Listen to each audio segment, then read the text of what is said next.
অবিলম্বে নিকাশি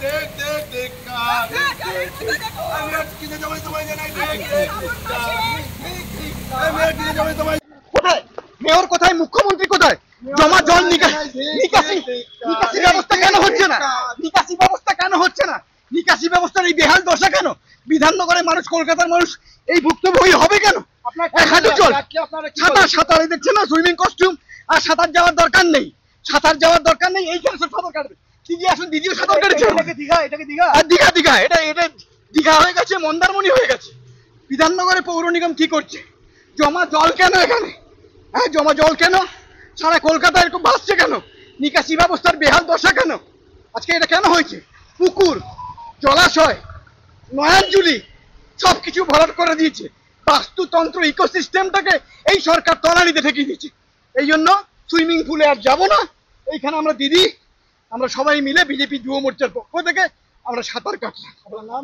সঞ্জয় পয়রা, বিজেপির কর্মী।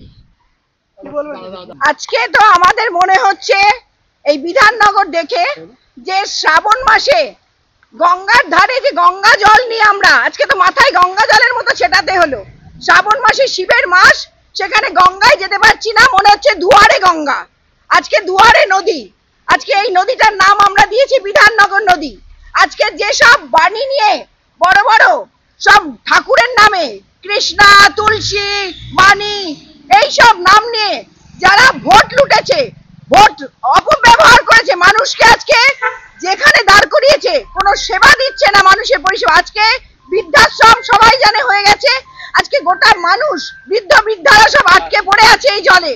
তাদের জন্য কোনো ভাবনা নেই পুরসভার, তাদের জন্য কোনো ভাবনা নেই। গোটা পশ্চিমবঙ্গের এই হাল করে দিয়েছে উন্নয়ন, দুয়ারে নদী। আর কিছু বলার নেই আমাদের। আমার নাম মলি পাল। ব্যবস্থা সংস্কার করতে হবে। এই যুব মোর্চার আন্দোলন চলছে, চলবে।